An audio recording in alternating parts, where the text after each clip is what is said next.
টিংখং সমষ্টিৰ বিধায়ক তথা অসম চৰকাৰৰ মন্ত্ৰী বিমল বৰাৰ পৃষ্ঠপোষকতাত অব্যাহত আছে গ্ৰীষ্মকালীন কৰ্মশালা স্বেচ্ছাসেৱী ন্যাস গ্ৰোথ ফ্ৰম গ্ৰাছৰুটৰ উদ্যোগত তথা বিধায়কৰ শৈক্ষিক উপদেষ্টা সমিতিৰ সহযোগত গ্ৰীষ্মকালীন কৰ্মশালাৰ আয়োজন কৰা হৈছে ষষ্ঠ শ্ৰেণীৰ পৰা স্নাতকোত্তৰ মহললৈকে তিনিটা ভাগত বিভক্ত কৰি প্ৰতিখন বিদ্যালয়ৰ পৰা সীমিত সংখ্যক ছাত্ৰ-ছাত্ৰীৰে প্ৰাৰম্ভিক পৰ্যায়ত 12 জুলাইৰ পৰা 23 জুলাইলৈকে চলিব এই কৰ্মশালা কেইবাটাও স্থানত অনুষ্ঠিত কৰ্মশালাত 3 সহস্ৰাধিক ছাত্ৰ-ছাত্ৰীয়ে অংশগ্ৰহণ কৰিছে 22 জুলাইত কৰ্মশালাত অংশগ্ৰহণ কৰা ছাত্ৰ-ছাত্ৰীসকলৰ মাজত বিতৰণ কৰা অনুষ্ঠিত হ'ব বিশেষ পৰীক্ষা প্ৰতিটো কেন্দ্ৰৰ আটাইকেইটা শাখাৰ শীৰ্ষ 5 গৰাকী ছাত্ৰ-ছাত্ৰীক এক শিক্ষামূলক ভ্ৰমণৰ বাবে নিৰ্বাচিত কৰা হ'ব 23 জুলাই সামৰণি অনুষ্ঠানত মুখ্য অতিথি হিচাপে অংশগ্ৰহণ কৰিব ৰাজ্যপাল গুলাব চান্দ কাটাৰিয়াই ৰাজগড় সাবাগিছা খেলপথাৰত অনুষ্ঠিত হ'বলগীয়া সামৰণি অনুষ্ঠানত নিৰ্দিষ্ট বক্তা হিচাপে অংশগ্ৰহণ কৰিব অসম শিশু সাহিত্য ন্যাসৰ সচিব ঋষিকেশ গোস্বামীয়ে উপস্থিত থাকিব বিভিন্ন ক্ষেত্ৰৰ কেইবাগৰাকীও বিশিষ্ট ব্যক্তি ডিব্ৰুগড় জিলাৰ টিংখাং বিধানসভা সমষ্টিৰ অন্তৰ্গত বিভিন্ন বিদ্যালয় মহাবিদ্যালয়সমূহৰ লগতে চৰাইদেউ জিলাৰ বিশেষকৈ মৰাণ অঞ্চলৰ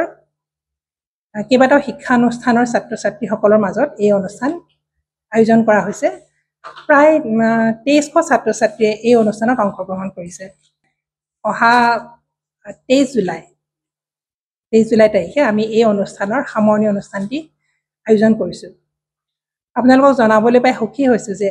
এই অনুষ্ঠানটিত আমাৰ আমন্ত্ৰণ ৰক্ষা কৰি অসমৰ মহামহিম ৰাজ্যপাল শ্ৰী গুলাব চান্দ কাটাৰিয়া দেৱে এই অনুষ্ঠানটিৰ শুভাবৰ্ধন কৰিবহি এই অন্বেষণ অনুষ্ঠানটিত টিংখাং বিধানসভাৰ বিধায়ক অসম চৰকাৰৰ সন্মানীয় কেবিনেট মন্ত্ৰী শ্ৰী বিমল বৰাদেৱে আৰু তেখেতৰ শৈক্ষিক উপদেষ্টা পৰিষদে আমাক দিহা পৰামৰ্শ সহায় সহযোগ বিশেষভাৱে আগবঢ়াইছে এই সামৰণি অনুষ্ঠানটিলৈ আমি ছাত্ৰ-ছাত্ৰীৰ লগতে তেওঁলোকৰ অভিভাৱক অভিভাৱিকা আৰু শিক্ষক শিক্ষয়িত্ৰীসকলকো আৰু লগতে সমাজৰ বহুতো বিশিষ্ট ব্যক্তিক আমন্ত্ৰণ জনাইছো আমাৰ উদ্দেশ্য যাতে ছাত্ৰ-ছাত্ৰীসকলৰ লগত শিক্ষক শিক্ষয়িত্ৰী আৰু অভিভাৱক অভিভাৱিকাসকলো একাত্মভাৱে জড়িত হৈ পৰিব পাৰে আমাৰ এই অনুষ্ঠানটিৰ লগত সমাজ জড়িত হৈ আছে প্ৰশাসন জড়িত হৈ আছে সংবিধানৰ ৰক্ষকসকল জড়িত হৈ আছে আমাৰ উদ্দেশ্য এই সকলোৰে সহযোগত এখন শক্তিশালী সুন্দৰ সমাজ গঢ়ি তোলা গতিকে আমি আশা কৰিছোঁ আপোনালোকেও আমাক এই ক্ষেত্ৰত সহায় সহযোগ আগবঢ়াব মই এই ষ্টাৰ্টিঙৰ পৰা ইয়াত ক্লাছ কৰি আছোঁ আৰু প্ৰত্যেক দিন এটা নতুন চেপ্টাৰ প্ৰত্যেক দিন এটা নতুন নলেজ পাই সঁচাকৈ বহুত ভাল লাগিছে আৰু এই বিমল বৰা ছাৰক সঁচাকৈ বহুত ধন্যবাদ জনাব বিচাৰোঁ আৰু এই NGOটোক গ্ৰোথ ফ্ৰম গ্ৰাছৰুট মই 8th ষ্টেণ্ডাৰ্ড পঢ়ি আছোঁ আৰু ৰাজগড় একাডেমিক চেণ্টাৰ এনেকুৱা ধৰণৰ কোচিং সাধাৰণতে লাষ্ট ইয়েৰ হৈছে নেকি এটা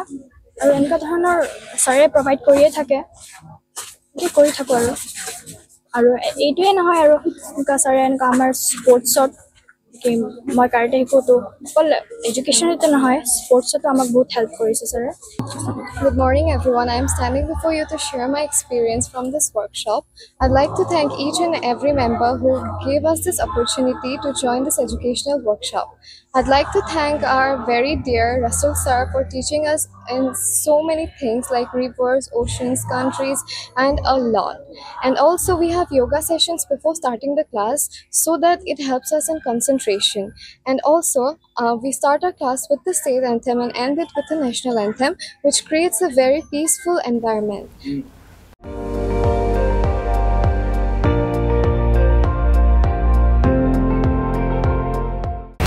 আপুনি চাই আছে ND24